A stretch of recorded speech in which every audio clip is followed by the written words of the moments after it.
Bem-vindos à Sabedoria Teológica.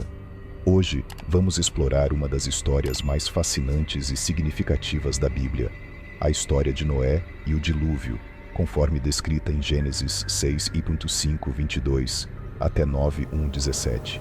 Esta narrativa não só revela a justiça de Deus, mas também a sua misericórdia e promessa de redenção. Acompanhe-nos nesta jornada pelas Escrituras para entender melhor esses textos e suas implicações. A corrupção da humanidade. A história começa com um diagnóstico sombrio do estado moral da humanidade. Em Gênesis lemos: "O Senhor viu que a maldade do homem se havia multiplicado na terra e que toda a inclinação dos pensamentos do seu coração era sempre e somente para o mal." A corrupção era tão profunda que Deus se arrependeu de ter criado o homem. Então o Senhor arrependeu-se de ter feito o homem sobre a terra, e isso cortou-lhe o coração. Deus decidiu então que traria um grande julgamento. "Farei desaparecer da face da terra o homem que criei, os homens e também os animais, as aves do céu e os répteis que rastejam sobre a terra, porque me arrependo de os ter feito." Gênesis capítulo 6, versículos de 5 a 7. A escolha de Noé. Mas em meio a essa depravação, encontramos uma figura justa: Noé.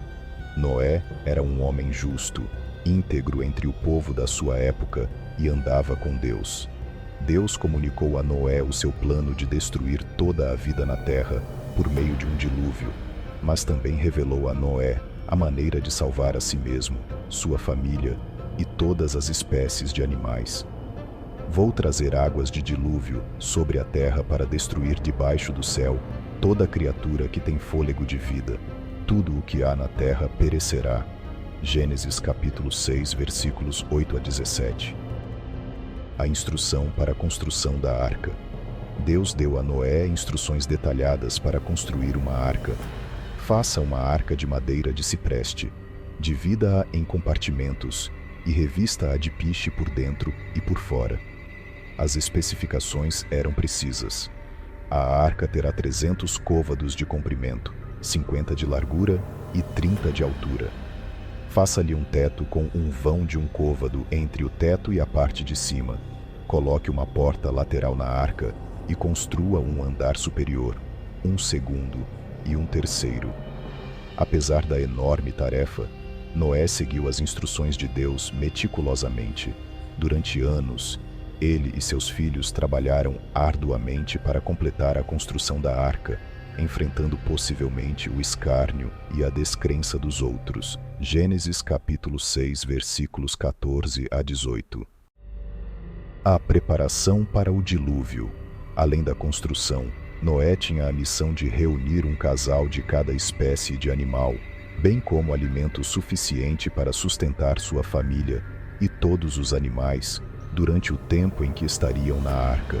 "Você levará consigo um macho e uma fêmea de cada espécie de ser vivo para conservar a vida com você."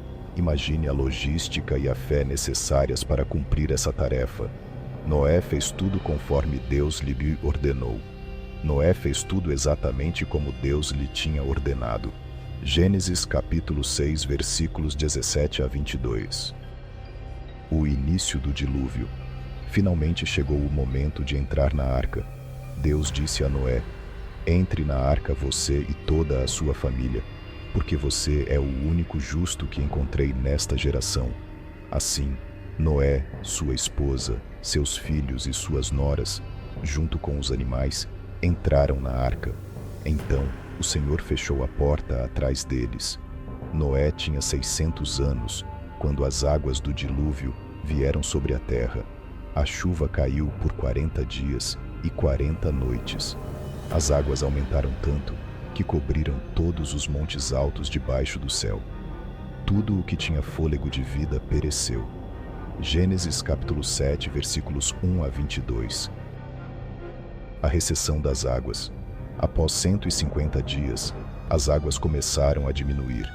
Deus lembrou-se de Noé e de todos os seres vivos na arca e enviou um vento sobre a terra. As fontes do abismo e as comportas dos céus se fecharam, e a chuva parou. Noé soltou um corvo, que voou de um lado para o outro até que as águas secaram.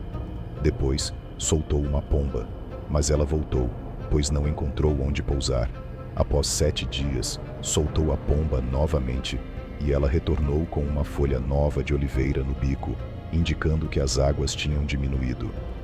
Finalmente, no primeiro dia do primeiro mês do ano 601 da vida de Noé, as águas tinham secado da terra. Deus disse a Noé: "Saia da arca você e sua mulher, seus filhos e as mulheres deles." Gênesis capítulo 8, versículos 1 a 16. A aliança com Noé. Ao sair da arca, Noé construiu um altar ao Senhor e ofereceu sacrifícios em agradecimento. O Senhor aceitou os sacrifícios e prometeu nunca mais amaldiçoar a terra por causa do homem, mesmo sabendo que a inclinação do coração humano é má desde a infância. Deus então fez uma aliança com Noé e todos os seres vivos, dizendo: "Estabeleço a minha aliança com vocês. Nunca mais será destruída toda criatura por águas de dilúvio. Nunca mais haverá dilúvio para devastar a terra." Como sinal dessa aliança, Deus colocou um arco-íris nas nuvens. Sempre que eu trouxer nuvens sobre a terra e nelas aparecer o arco-íris, eu me lembrarei da minha aliança com vocês e com todas as criaturas vivas, de toda espécie. Gênesis capítulo 8, versículos 17 a 22 e capítulo 9, versículos 1 a 17. A história de Noé e o dilúvio nos ensina sobre a justiça de Deus, mas também sobre sua misericórdia e fidelidade. Apesar da corrupção humana, Deus proporcionou uma forma de salvação para Noé e sua família devido à sua fé e obediência. Essas passagens nos desafiam a viver com integridade, a confiar em Deus nas situações mais difíceis e a lembrar sempre de sua promessa de fidelidade, que possamos encontrar inspiração na fé de Noé e no compromisso de Deus em preservar a vida. Ao refletirmos sobre a história de Noé e o dilúvio, somos lembrados da seriedade do pecado e da necessidade de viver em conformidade com a vontade de Deus. A justiça divina não pode ser subestimada, mas também somos lembrados de sua imensa misericórdia e fidelidade. Noé nos serve de exemplo de fé e obediência. Ele confiou em Deus e seguiu suas instruções, mesmo quando parecia impossível. Sua fidelidade resultou na salvação de sua família e na continuidade da vida na terra. O arco-íris no céu é um sinal eterno da aliança de Deus, uma promessa de que ele nunca mais destruirá a terra com um dilúvio. É um símbolo de esperança e de seu compromisso em preservar a vida.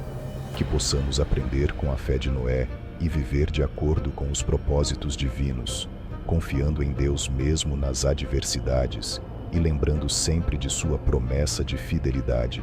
Que esta reflexão fortaleça sua fé e inspire uma vida de propósito e devoção. Obrigado por nos acompanhar nesta jornada através das Escrituras. Que Deus abençoe a todos. Até o próximo vídeo.